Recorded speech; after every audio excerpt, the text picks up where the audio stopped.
ലോക്സഭാ തെരഞ്ഞെടുപ്പിന് മുന്നോടിയായി KPCC president Mullappally Ramachandran നയിക്കുന്ന ജനമഹായാത്രയ്ക്ക് ഇന്ന് തുടക്കമാകും. മനു ഭരത് ചേരുന്നു. മനു, കാസർഗോഡ് നിന്ന് ആരംഭിക്കുന്ന യാത്ര, എ.കെ. ആന്റണി അടക്കമുള്ള നേതാക്കളുടെ സാന്നിധ്യം, എപ്പോഴാണ് യാത്ര ആരംഭിക്കുക? തയ്യാറെടുപ്പുകൾ ഏത് ഘട്ടത്തിലായി? എങ്ങനെയാകും യാത്ര കേരളത്തിലൂടെ കടന്നു പോവുക?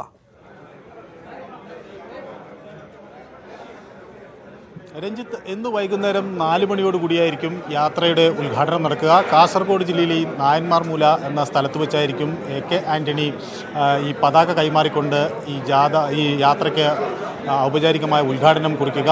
ആദ്യ സ്വീകരണം കുമ്പളയിലാണ്. വിപുലമായ ഒരുക്കങ്ങൾ തന്നെ യാത്രയുടെ ഭാഗമായി നടത്തിയിരിക്കുന്നു. കെപിസിസി അധ്യക്ഷൻ മുല്ലപ്പള്ളി രാമചന്ദ്രൻ ഇപ്പോൾ ഇവിടെ കാസർഗോഡ് ഗസ്റ്റ് ഹൗസിൽ എത്തിച്ചേർന്നിട്ടുണ്ട്. അതേതോടൊപ്പം മുതിർന്ന നേതാക്കളും ഇവിടെ എത്തിച്ചേർന്നിട്ടുണ്ട്. കോൺഗ്രസിൻ്റെ നേതാക്കളായ ഉമ്മൻചാണ്ടി, അതുപോലെ രമേശ് ചെന്നിത്തല, കെ.സി. വേണുഗോപാൽ, പ്രവർത്തക സമിതി അംഗം പി.സി. ചാക്കോ, കെപിസിസി വർക്കിംഗ് പ്രസിഡന്റുമാരായ കെ. സുധാകരൻ, കൊടിക്കുന്നിൽ സുരേഷ്, ബെന്നി ബെഹ്നാൻ തുടങ്ങി, അതുപോലെ എം ഹസൻ തുടങ്ങി കോൺഗ്രസിൻ്റെ പ്രമുഖ നേതാക്കൾ എല്ലാം തന്നെ ജാഥയിൽ ഉദ്ഘാടന ചടങ്ങിൽ ഉണ്ടാകും എന്നാണ് കരുതുന്നത്.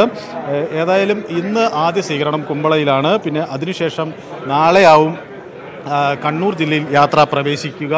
ഇതിനോടൊപ്പം 10-11 തീയതികളിൽ മലപ്പുറം ജില്ലയിൽ, 8-ാം തീയതി കോഴിക്കോട് യാത്ര, പിന്നീട് 10-11 തീയതികളിലായിരിക്കും മലപ്പുറം ജില്ലയിൽ പര്യടനം നടത്തുക. 13-ന് പാലക്കാടെത്തും. 16-ാം തീയതി മുതൽ 3 ദിവസങ്ങളിൽ എറണാകുളം ജില്ലയിലായിരിക്കും. ഒടുവിൽ എല്ലാ ജില്ലകളിലെയും പര്യടനം പൂർത്തിയാക്കി 26-ന് കൊല്ലത്ത് പ്രവേശിക്കും. അതിനുശേഷമായിരിക്കും 27-ാം തീയതി തിരുവനന്തപുരം ജില്ലയിലേക്ക് കടക്കുക. 28-ാം തീയതിയാണ് ജാഥയുടെ സമാപന സമ്മേളനം. പ്രധാനമായും പാർലമെൻറ്റ് തെരഞ്ഞെടുപ്പിനുള്ള മുന്നൊരുക്കങ്ങളുടെ ഭാഗമായി സംഘടനാ സംവിധാനം ശക്തിപ്പെടുത്തുക, പ്രവർത്തകരെ ഈ തെരഞ്ഞെടുപ്പ് ആവേശത്തിലേക്ക് ഉണർത്തിക്കൊണ്ടുവരിക എന്ന ഒരു ലക്ഷ്യത്തോടു കൂടി തന്നെയാണ് ഈ യാത്ര സംഘടിപ്പിച്ചിട്ടുള്ളത്. കേന്ദ്ര സംസ്ഥാന സർക്കാരുകളുടെ നയങ്ങൾക്കെതിരെയുള്ള രൂക്ഷമായ വിമർശനം യാത്രയിൽ ഉണ്ടാകും എന്നാണ് പ്രതീക്ഷിക്കുന്നത്. കേരളത്തിൽ, പ്രത്യേകിച്ച് പ്രളയാനന്തര കേരളത്തിൽ ഉണ്ടായ വിഷയങ്ങളായിരിക്കും, പ്രത്യേകിച്ച് ആളുകൾക്ക് പ്രളയം ദുരിതം അനുഭവിക്കുന്നവർക്ക് നേരിടേണ്ടി വന്ന പ്രശ്നങ്ങളെ സംബന്ധിച്ചുള്ള കാര്യങ്ങൾ, ഇതെല്ലാം തന്നെ യാത്രയിൽ വലിയ തോതിൽ ചർച്ചാ വിഷയമാക്കാനാണ് കോൺഗ്രസ് നേതൃത്വം ലക്ഷ്യം വയ്ക്കുന്നത്. മുല്ലപ്പള്ളി രാമചന്ദ്രന്റെ കേരള യാത്ര അത് വൈകുന്നേരത്തോടുകൂടി ആരംഭിക്കും.